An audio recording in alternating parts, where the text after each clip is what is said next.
I slept late the previous night. My body was aching and I went to sleep. A bird sat on my windowsill and began to chirp as if it were telling me it was time to wake up. I slowly rose off from my bunk bed, crossed the large-size mirror reclined against the wall, and passed a lazy smile at myself. After that, I brushed my teeth and fixed my hair. It had started drizzling and I made myself French toast, a boiled egg, and coffee for the breakfast. My phone bell rang. It was an unknown number, and I wasn't in the mood to entertain a stranger.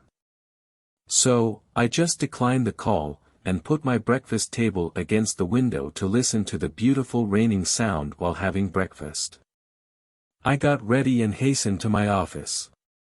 It was 11 a.m. and my phone rang. It was the same number. I picked up the phone. "Hello," there was a stranger's voice on the other end. "Yes," I replied.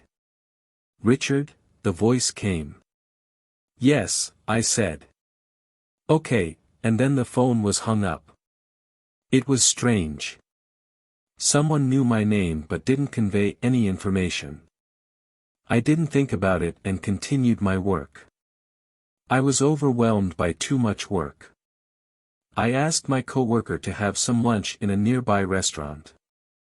We both went to a restaurant, ordered a coffee, and enjoyed the cozy ambience of the restaurant. We were coming back on foot. Suddenly, I felt a shadow following us. I looked back. A man was wearing a black mask. As I looked, he immediately took a turn to the left street. Weird, I thought. I stopped and turned back towards my colleague. He noticed my sudden pause. "What is it?" he inquired. "I don't know." I began walking again. After a few minutes, he did the same. "What are you doing?" "Don't follow me," I shouted. He just smiled and kept pace with me. "You're not going anywhere. And besides, you owe me." I was still baffled. Why would somebody want something from me? What could they possibly want? I thought of many reasons and none was satisfactory. Nevertheless, we continued our way home together until the rain intensified. Then, I lost him. I looked around and noticed that I was now alone on the side of the sidewalk. The dark road and the storm clouds made things more difficult. I began to walk faster. I reached home at about 4 p.m. I went inside, locked the door, and checked my phone. No messages or new notifications. Everything seemed normal. I ate dinner, made myself a coffee, and was starting the second movie when someone knocked at my front door. I opened the door. The boy stood there and he wore all black, no shoes or hat. His face was covered by a dark hoodie, so I couldn't tell his age. He gave me a folded piece of paper and went away without saying a word. I opened the paper. It said, "Hey, Richard. We'll see you soon." Now I was really afraid. Who is this man sending me random letters and calls? I thought. Who are these people who keep following me, calling me by name, and threatening me? Was I being stalked? I called the police anonymously. I received a report on the matter 2 days later. Apparently, the harasser used the telephone company to contact me. They sent it as a pay phone.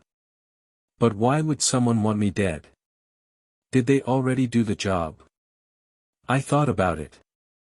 How could they be so persistent? If there wasn't something behind this, I'd be worried sick. I wanted an answer or a lot of them. The person behind all this could very well be a murderer. That week, a package arrived at my house, wrapped with plain white wrapping paper. This time, the note wasn't handwritten. Only the sender's name was written in the top right corner.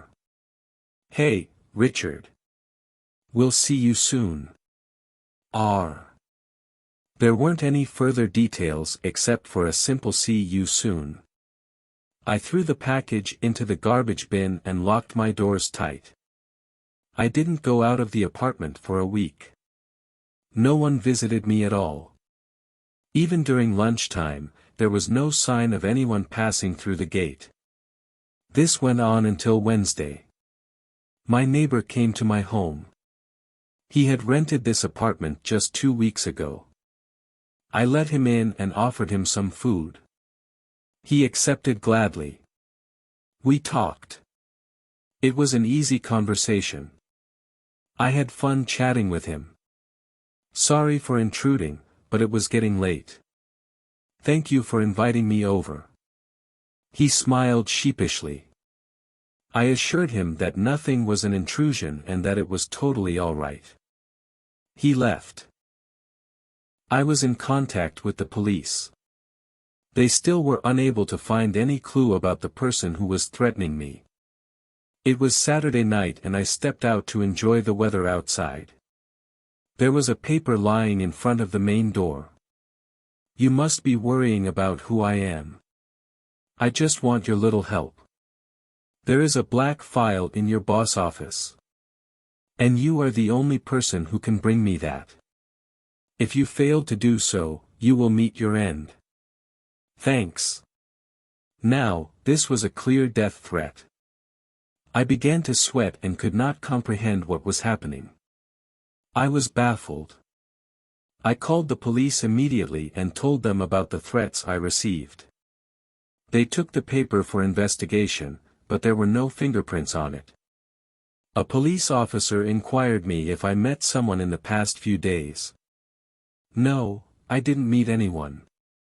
A couple of days ago, my neighbor came to see me. We just talked and watched TV together. Okay, don't go outside unnecessarily. And don't worry. We are looking into the matter. I did what he said. It was impossible not to worry about it though. However, I tried not to let it get to me. It probably meant nothing. Or it means something bad.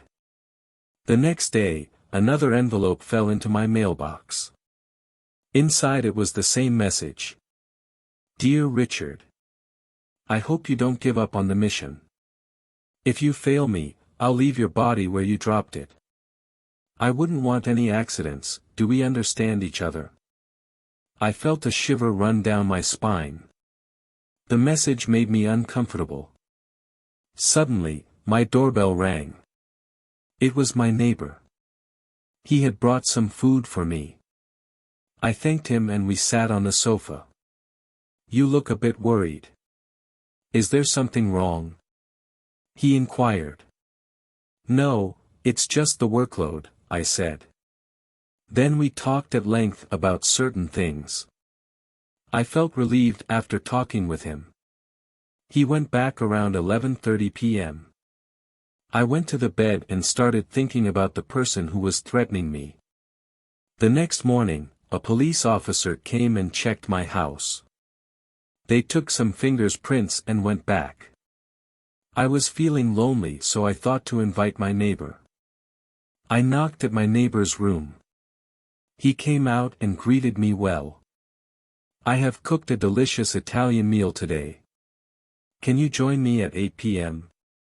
I said. He agreed and came to see me in the evening. Hardly 5 minutes had passed when there was a knock on the door. I opened the door and saw the police officers. They entered my room and pointed at the chair in the middle of it. I nodded and sat down. Can you guess who could it be? Said the officer. No, I was not on bad terms with anyone. Why would someone threaten me? I said.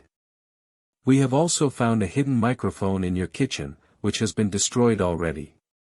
It helped us detect the criminal. And my dear, it's none other than your neighbor. What? I was taken aback. I was in shock. Richard, we arrest your neighbor. My friend, I replied. Yes. He will be in our custody. You won't need to worry anymore. I looked at him, then down at the ground. I was shaking, speechless. I don't understand, I said. Why did you threaten me in such a strange way? And what do you have against me? I just thought. I mean. Calm down, said the police officer. 2 days later, I received a police report in which my neighbor revealed that he works as an agent of our opponent company. He wanted to get important data from our clients. And I was left in shock at how kind and caring my neighbor apparently was.